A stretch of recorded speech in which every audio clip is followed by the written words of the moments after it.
नमस्ते। आज की इस चर्चा में हम इंग्लिश भाषा के सबसे बेसिक पर सबसे जरूरी बिल्डिंग ब्लॉक्स पर बात करने वाले हैं।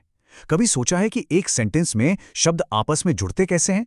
आज हम एक टीचर और स्टूडेंट की बड़ी ही इंटरेस्टिंग आपसी बातचीत के जरिए इंग्लिश ग्रामर और पंक्चुएशन की नींव को एक्सप्लोर करेंगे। तो चलिए सीधे शुरू करते हैं। आज के इस सफर को 5 आसान हिस्सों में बांटा गया है। पहला, सेंटेंसेस वर्सेस फ्रेजेस, फिर MINTS कैपिटलाइजेशन, तीसरा, बेसिक पंक्चुएशन मार्क्स, चौथा, कोर पार्ट्स ऑफ स्पीच और आखिर में सपोर्टिंग पार्ट्स ऑफ स्पीच। खैर, आगे बढ़ते हैं। तो पहला हिस्सा, सेंटेंसेस वर्सेस फ्रेजेस। यहाँ उस स्टूडेंट का एक बड़ा ही स्वाभाविक सवाल आता है कि एक सही सेंटेंस और शब्दों के आम झुंड यानी एक फ्रेज में आखिर क्या अंतर है। टीचर बहुत ही बढ़िया उदाहरण से समझाती हैं। एक तरफ है राजू गोज टू स्कूल। अब देखिए, ये एक पूरा मतलब बता रहा है, एक कंप्लीट थॉट। लेकिन दूसरी तरफ अगर हम सिर्फ फ्रेज को देखें, राजू गोज, तो राजू कहाँ जाता है, क्यों जाता है, बात अधूरी रह गई ना।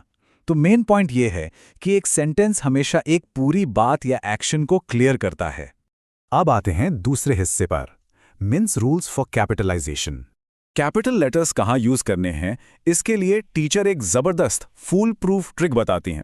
मिन्स एक्रोनिम खुलासा करें तो M से मंथ्स जैसे जून, I जो हमेशा कैपिटल होता है जब अकेला हो, N से नेम्स जैसे विद्या, T से टाइटल्स जैसे डॉक्टर शाह और आखिर में S से स्टार्टिंग लेटर यानी किसी भी सेंटेंस का पहला अक्षर। सोचिए, इन आसान रूल्स के बाद किसी भी स्टूडेंट के लिए टाइटल्स या महीनों को कैपिटल करना कितना सिंपल हो जाता है। तीसरा सेक्शन, 15 बेसिक पंक्चुएशन मार्क्स। जैसे गाड़ी चलाते वक्त कब रुकना है और कब स्पीड कम करनी है ये जानना जरूरी है, ठीक वैसे ही लिखते वक्त सही पॉजेज का होना भी उतना ही जरूरी है। और इंग्लिश भाषा में ठीक 15, जी हाँ 15 बेसिक पंक्चुएशन मार्क्स होते हैं। ये मार्क्स किसी भी टेक्स्ट में जान डाल देते हैं। यहां हम कुछ अहम मार्क्स देखते हैं, full stop, comma, question mark और एक्सक्लेमेशन मार्क। लेकिन यहां स्टूडेंट को थोड़ा कंफ्यूजन होता है अपॉस्ट्रोफी पर। तो टीचर क्लियर करती हैं कि इसके 2 मेन काम हैं। पहला, अधिकार या पोजीशन दिखाना जैसे दिव्याज डेस्क, और दूसरा, शब्दों को छोटा करना यानी कॉन्ट्रैक्शंस बनाना जैसे लेट अस गो को हम स्मूथली लेट्स गो लिखते हैं। चलिए, चौथा हिस्सा, कोर पार्ट्स ऑफ स्पीच। ये किसी भी सेंटेंस के मेन एक्टर्स होते हैं जिनके बिना ग्रामर की गाड़ी आगे नहीं बढ़ सकती। टीचर इस बात को एक सिंपल सेंटेंस से तोड़ती हैं। Reema quickly wrote a letter. अब यहां रीमा और लेटर नेमिंग वर्ड्स हैं यानी नाउन्स। रोट एक एक्शन है तो वो वर्ब हो गया, और ये एक्शन कैसे हुआ, क्विकली, तो ये बन गया एडवर्ब। हर एक शब्द का अपना एक स्पेसिफिक रोल होता है। और यहीं पर टीचर एक मजेदार same word different hat challenge देती है। जरा इन 2 सेंटेंसेस पर गौर कीजिए, will you book a movie और फाइंड माई इंग्लिश बुक। दोनों में बुक शब्द का इस्तेमाल हुआ है, पर क्या दोनों का फंक्शन एक ही है? जी नहीं। स्टूडेंट भी ये देखकर थोड़ा हैरान होता है।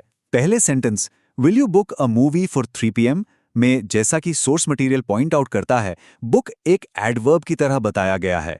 वहीं दूसरे sentence I need to find my English book में बुक साफ तौर पर एक नाउन है यानी एक वस्तु का नाम। देखा आपने, एक ही शब्द आसपास के शब्दों के हिसाब से अपना रूप कैसे बदल लेता है।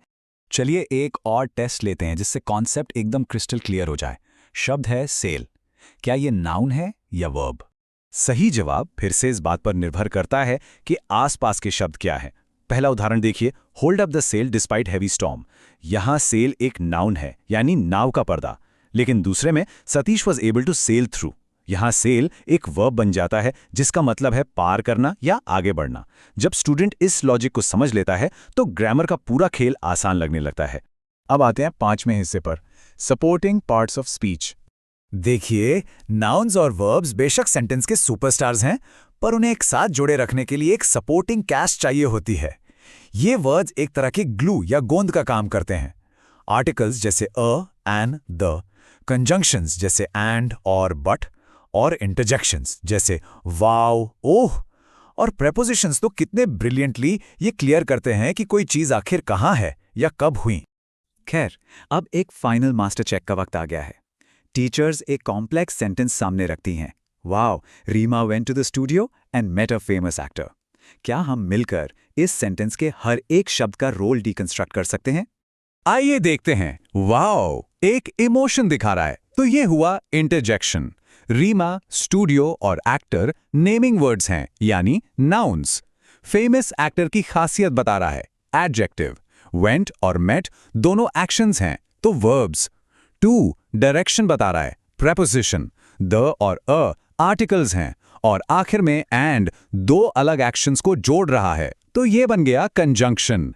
एक ही झटके में पूरे सेंटेंस का स्ट्रक्चर समझ आ गया, है ना? आखिरी पड़ाव, चेक योर प्रोग्रेस।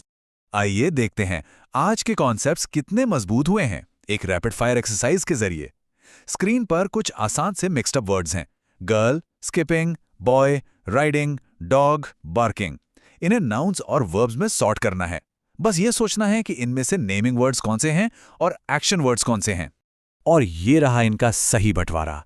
नाउन्स वाले हिस्से में आए गर्ल, बॉय, डॉग, क्योंकि ये नाम है। और वर्ब्स के कॉलम में स्किपिंग, राइडिंग, बार्किंग, क्योंकि ये एक्शंस दिखा रहे हैं। जब स्टूडेंट बिना रुके इन्हें अलग कर लेता है तो समझ लीजिए ग्रामर की फाउंडेशन एकदम पक्की हो गई है। तो अंत में उस सोर्स मटेरियल से एक सीधा पर अहम सवाल छोड़ते हैं, व्हाट हैव यू लर्न्ड? आज हमने क्या सीखा? इन बिल्डिंग ब्लॉक्स को रोजमर्रा की लिखावट में थोड़ा प्रैक्टिस करते रहने से भाषा पर पकड़ अपने आप मजबूत हो जाती है। आज की इस ग्रामर चर्चा में जुड़ने के लिए बहुत बहुत शुक्रिया। ऐसे ही नए कॉन्सेप्ट्स एक्सप्लोर करते रहिए और मिलते हैं अगले विश्लेषण में।